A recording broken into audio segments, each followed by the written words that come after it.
Hello বন্ধুরা, আমি আরেকটা ভিডিও নিয়ে চলে এসেছি। আগেরবার যেমন কথা দিয়েছিলাম যে এবারে সোনার কেল্লার গল্প নিয়ে আসবো, তো আমি সোনার কেল্লার গল্প নিয়ে চলে এসেছি। ভিডিওটা পছন্দ হলে লাইক, শেয়ার, সাবস্ক্রাইব করে দিও। সকালবেলা বেরিয়ে পড়েছি। কি দেখতে? কি দেখতে এসেছিস রে? আমাদের দেখো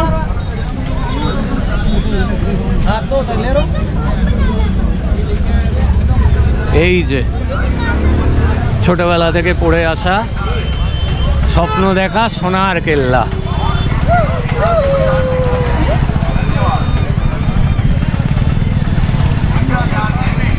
এই সেই সোনার কেল্লা।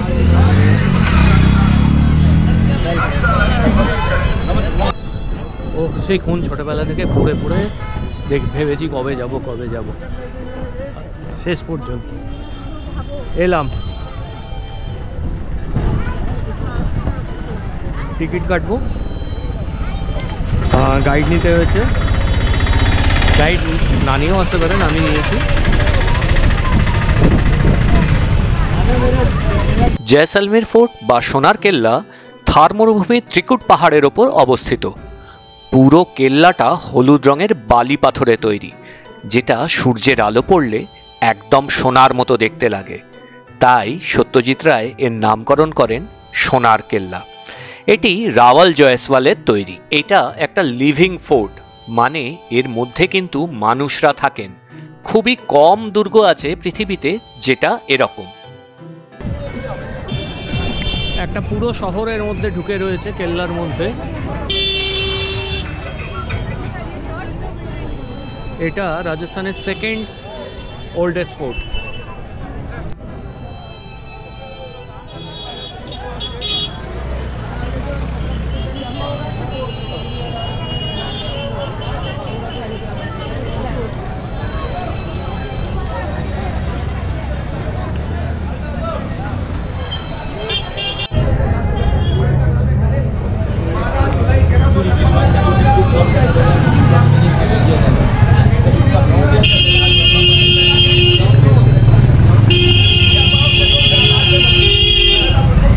Third gate.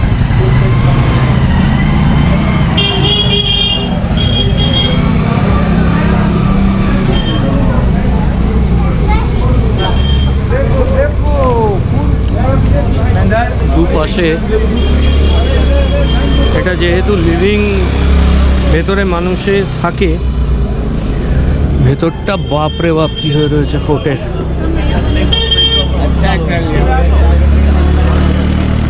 এখন মুকুল নিজে এলেও নিজের বাড়ি খুঁজে পাবে না। ওই 71 সালে খুঁজে পেয়ে গেছিল গলিটা।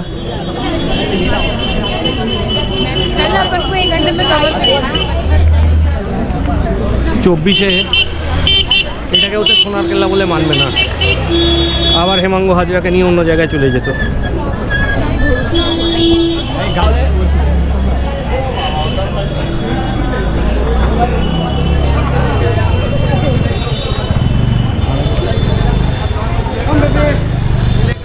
এই দুর্গের দরজার বিশেষত্ব হলো যে ভেতরে ঠান্ডা হাওয়া ঢুকবে, কিন্তু বাইরেটা গরম। পাথরগুলো দেখো, এই জন্যই সোনার বলতো। পালিশ হয়ে গিয়ে সোনার কালারের, অনেকটা ইয়েলো হানি কালার। স্বপ্নকে ছুঁয়ে দেখা, হাত দিলাম তো। এতদিন, এত বছর, দিন নয় বছর বাদে দেখলাম।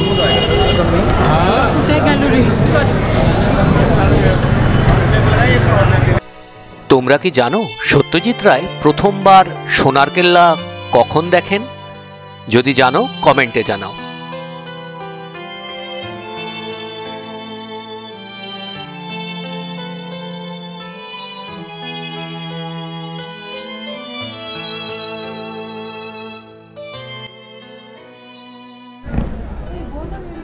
এটা এখান থেকে জল ইউজ করতো পুরোনো। এটা অন্নপূর্ণা ভান্ডার, এখানে শস্য রাখা থাকতো। 1968 সালে গুপিগাইন বাঘাবাইন সিনেমার শেষ দৃশ্যের উটের শাড়ি আর সৈন্য দেখাবার সময় সত্যজিৎ রায় জয়সলমীর রাজবাড়ির সাহায্য পান। সেই সময় প্রথমবার দেখেন জয়সলমীর ফোর্ট, আর তারপরেই মনস্থ করেন এই ফোর্টকে মূল কেন্দ্র করে গল্প লেখার। আর তারই ফলশ্রুতি হিসেবে 1973 সালে শুরু করেন বাঙালির আবেগ ভালোবাসা সোনার কেল্লা, যেটা 1974 সালে মুক্তি পায় আর আজও সমানভাবে আমাদের টেনে নিয়ে চলেছে জয়সলমীরের পথে। এটাই তো মুকুলের বাড়ি, ওইটা দেখিয়েছিল।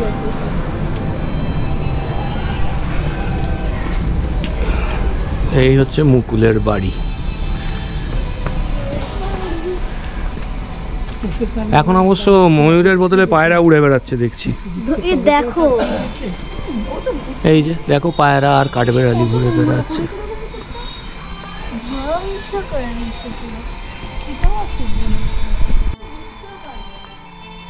এই সেই সিঁড়িটা যেখান থেকে মুকুল ছুটে ছুটে ডক্টর হেমাঙ্গ হাজরার থেকে লুকিয়ে পড়েছিল ওপরে গিয়ে।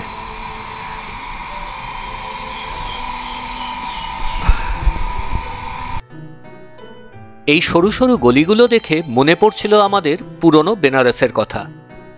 তবে এই অপরিকল্পিতভাবে গড়ে ওঠা বাড়ি, হোটেল এবং তার থেকে বয়ে আসা এই জল এই হলুদ বেলে পাথরের যে কি ক্ষতি করছে সেটা ভবিষ্যতই বলবে।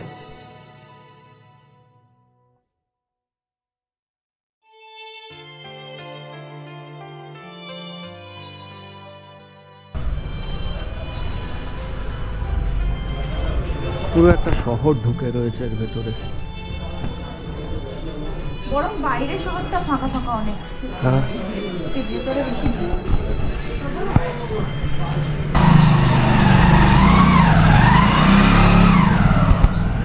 মনে হচ্ছে না বেনারসের সেই সরু সরু পুরনো গলিগুলোর মধ্যে আমরা ঢুকে পড়েছি।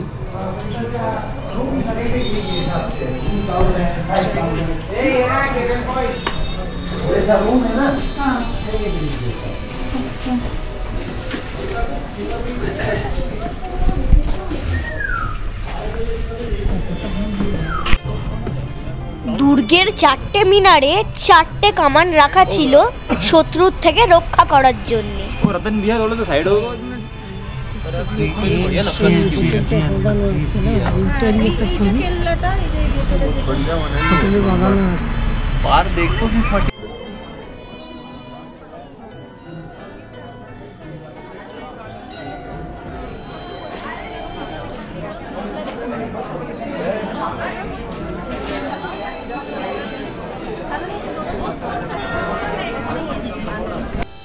এই ফোর্টের ভেতর 7টি জৈন মন্দির আছে। আমরা যেটা দেখছি সেটা আস্কারান চোপড়া সম্ভাবন্তাকে উৎসর্গ করে বানান। এতে 600টি মূর্তি আর প্রচুর পুরনো পাণ্ডুলিপি রয়েছে।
দেখ এখান থেকে লাইটের ব্যবস্থা করা, যাতে উপরকার লাইট নিচে অবধি পৌঁছয়। দেখতে পাচ্ছিস একটা মোটা পাথরকে কেটে লাইটের ব্যবস্থা করা। চল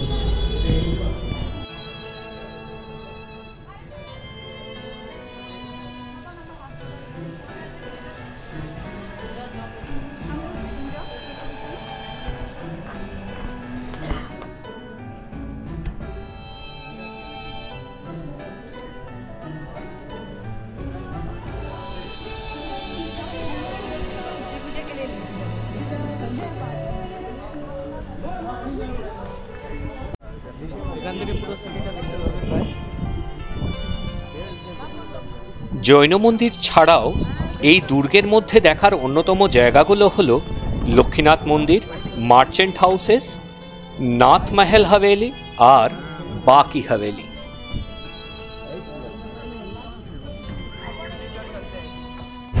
আমরা এখন দাঁড়িয়ে আছি বাদল প্যালেসে, রাজার প্যালেস এটা।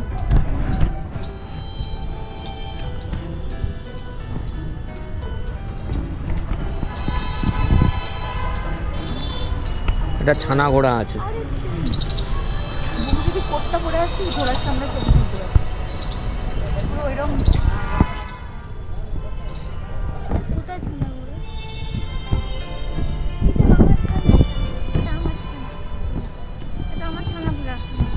ভিডিও আসছে আমার ছানা ঘোড়া, আনএডিটেড কাটি দেবো এটা। দেখি ছানা ঘোড়াকে।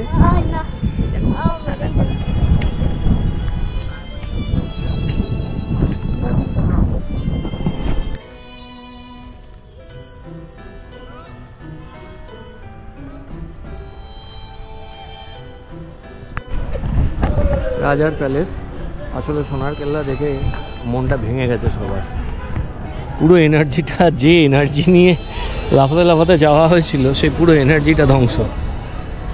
ধ্বংস মানে মন খারাপ। যারা সোনার কেল্লা সিনেমা দেখে সোনার কেল্লা দেখতে আসবেন তাদের মন খারাপ হওয়ারই কথা। এত মন্দির ভিড়, প্যালেস। এ যেন কলকাতার ধর্মতলা।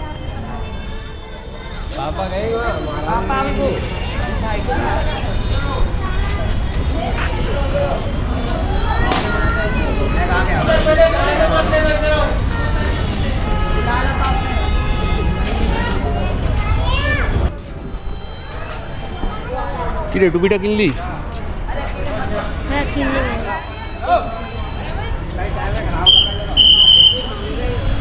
ক্যামেল স্কিনের।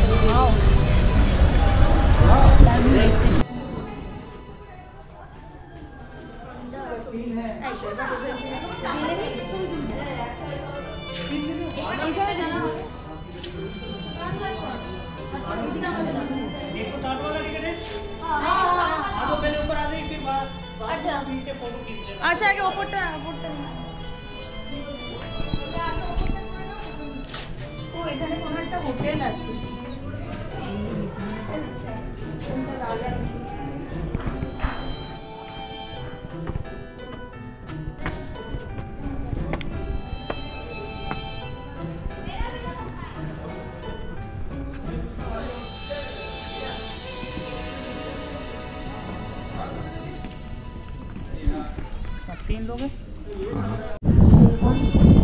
এটা হচ্ছে জওহর বিলা।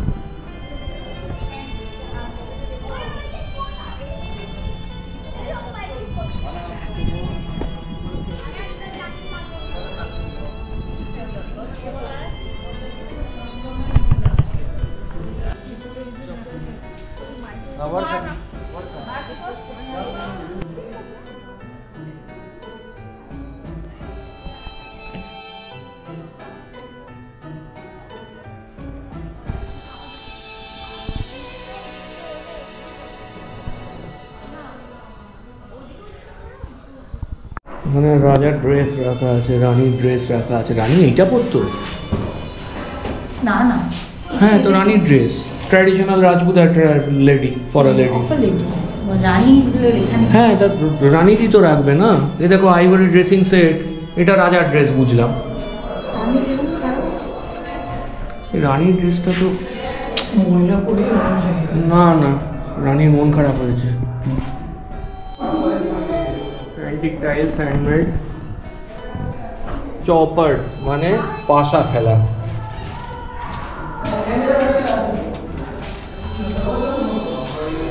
এইটা পাশা খেলার এরকম খেলতো কে জানে। তখনকার দিনের অস্ত্র রাখা আছে। আর একটা জিনিস দেখাই, এখানে লক অ্যান্ড কিজ রাখা আছে। তো তোমাদের কি মনে হয়, এটা ছুঁড়ে মারলে বেশি জোর লাগবে না এটা ছুঁড়ে মারলে বেশি জোর লাগবে? এইগুলো তো তখনকার দিনের হয় না, এটা সব আমাদের এখন পাওয়া যায়। এই তো সবকটাই আমার আছে।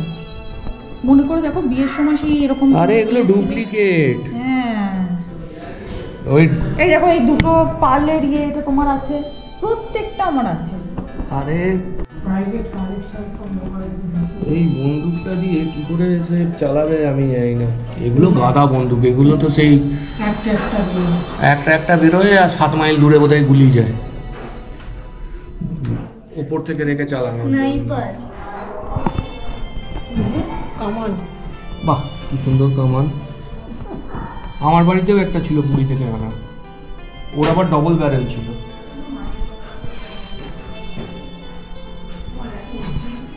ওই কামানটা কাউকে মারলে উড ওয়ান্ডার হ্যান্ড পেইন্টেড। এটাকে তুলে নিশ্চয়ই কাউকে। না না, ওটা দিয়ে কিছু করবে না। গ্রামোফোন এগুলো ঠিক আছে, এগুলো ঠিক আছে।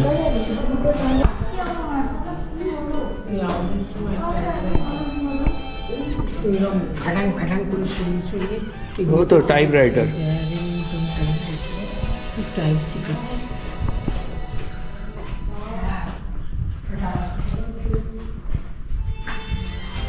ছোট ছোট নিচু কেন? আমি সেটাই ভাবছি। ঘন্টা 3 সোনার কেল্লায় কাটিয়ে আমরা এবার চলেছি পাটওয়া কি হাভেলি। তো আগামী পর্বে পাটওয়া কি হাভেলি এর গল্প নিয়ে চলে আসবো। ততক্ষণ টাটা।